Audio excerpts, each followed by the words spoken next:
Hello, Phil Newton England here with another Crystal Maze review. Now today we're going to go back in time to 1993 when these, the Crystal Maze mystery books, were released. Now as you can see there were 4 in total and these were released by Mammoth Books. They retailed originally at £3.99 each and as you can see there's 4 in total in the series. Now they're all 48 pages long.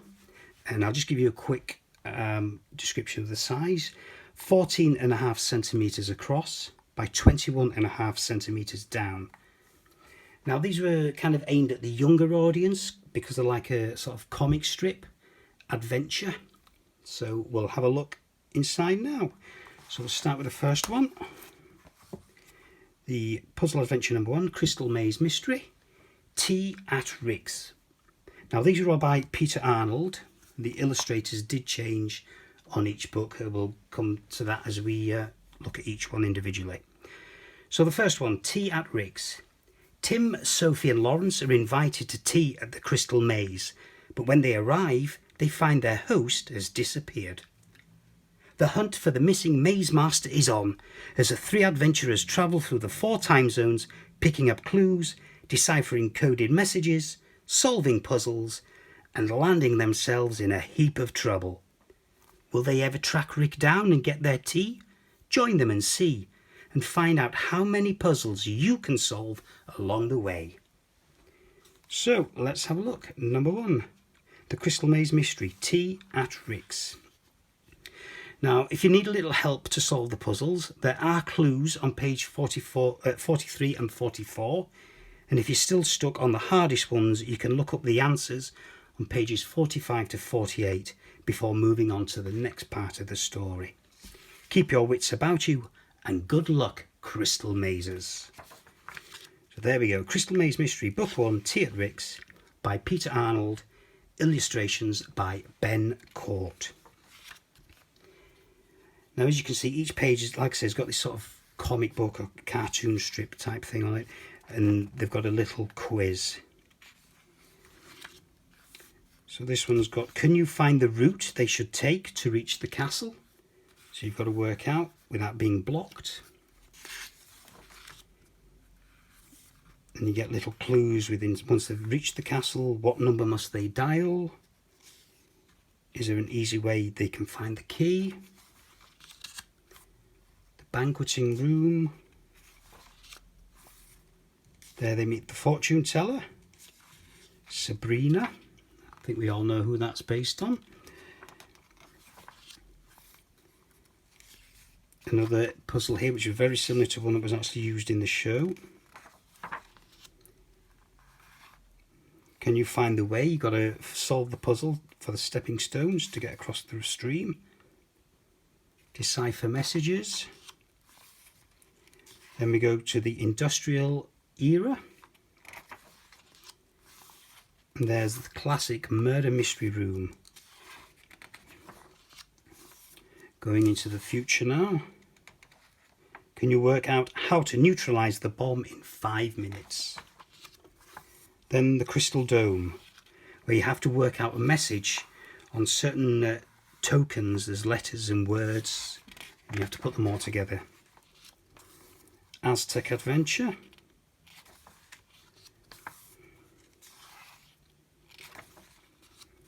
Some really nice drawings actually. It's nice to see sort of different Crystal Maze themes rather than just watching the programs over and over again. Futuristic. Can you find the combination which opens a safe? So as I said, there's clues in the text and in the pictures. Good picture there of Rick.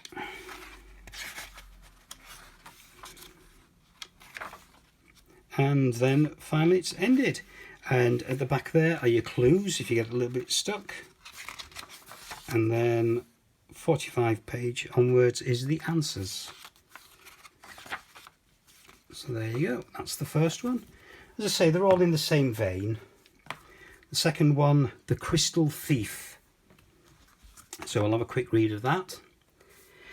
There's a crystal thief on the loose, wreaking havoc in the time zones. Sue, Baz and Jane join the maze master on a quest to outwit the culprit, who has many cunning disguises and clever tricks up his sleeve, and who bombards them at every turn with coded messages, baffling clues and fiendish riddles. Help the crystal seekers track down the mysterious Marvo and recover the crystals so the show can go on. So that's number 2, The Crystal Thief, by Peter Arnold, and illustrations this time by Mick Reed. Sue, Baz and Jane were waiting to watch an episode of their favourite TV series being filmed when suddenly Richard O'Brien tore past. He turned and called out to them, "The crystals have been stolen! Can you help me catch the thief?" They didn't need persuading. Come on then, into the maze. So there you go. Gives you a quick description of Marvo and the pictures, and you've got to work out who Marvo is. Which person is he there? Some more decoded messages. Industrial zone.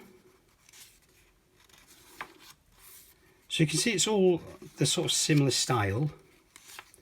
It's a different adventure each time. Do you know which key opens the door? Another one there. I think we all recognise that one, a sunken ship.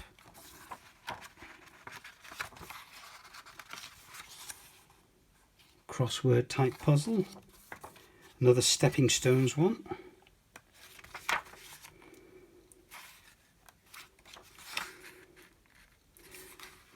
Medieval fate.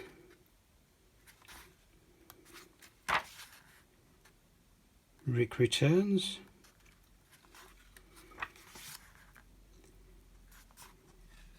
Can you work out the meaning of the mysterious poems and where the crystals might be? And then we end again in the Crystal Dome. And it's over. So there you go. Again, the clues at the back, the answers. And there you go. Book number 3 is The Sacred Necklace. So we'll have a look at that. An incredible adventure begins for Jill and Kenny when Scooter the dog digs up a golden necklace, disappears down a tunnel, and is captured by little green men. The green men's mission on Earth is to find the sacred necklace, which holds great power when its 4 missing charms are in place. Jill and Kenny find themselves unwittingly caught up in the search for the charms, travelling through the time zones, tackling mind-bending riddles, clues and puzzles. Lucky for them, Scooter is there to help. So this is number 3 in the series. Sacred Necklace, again by Peter Arnold, and illustrations by Mick Reed. So I'll quickly go through them, because as I say, they're more similar. How can they reach Scooter without being grabbed by the long-armed robots guarding the ladders? So again, you've got to find the path to get up to the top or the bottom.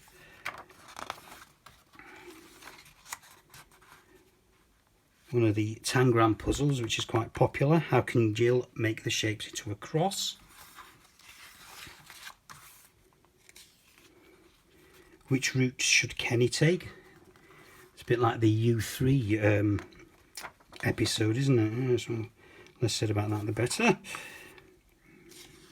Bit of semaphore there. Puzzle tiles. And then into Aztec.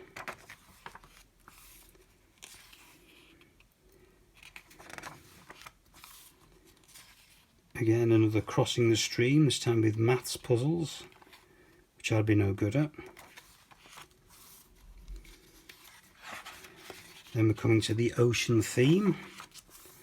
There, that's a really nice picture, that. I think you'll all recognise that. Got the captain there. Then in the boiler room, Chatsworth Gazette. If you know, you know. Smuggler's Cave. among the medieval gravestones. Nice little labyrinth puzzle there. I hope there's no knights walking backwards and forwards.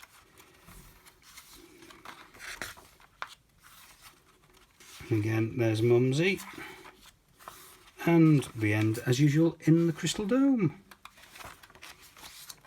And there you are, your clues, your answers. And there you go. And then finally, puzzle book number 4, Phantom in the Tower. There are strange goings on at the medieval castle where Ben, Amy and Mike are staying. Noises in the night, cryptic messages, mysterious disappearances.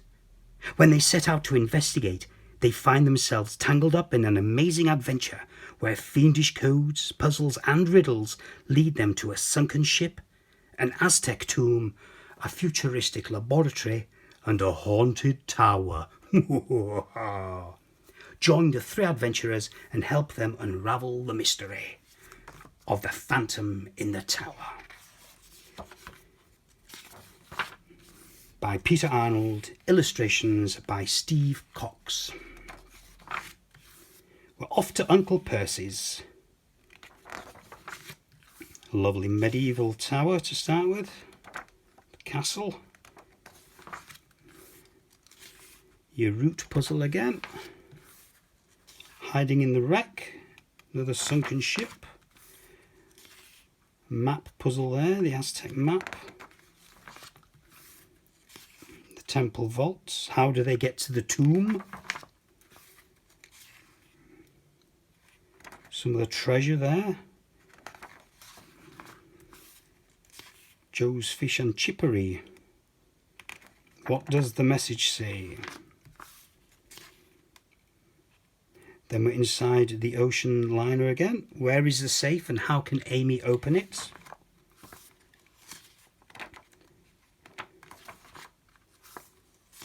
Again, some more little clues there. Where did Ben get the £5 note and what does the coded message in the newspaper say? Disappearing uncle. Back in the east wing of the castle. The futuristic laboratory. What does the note say and who collected the money?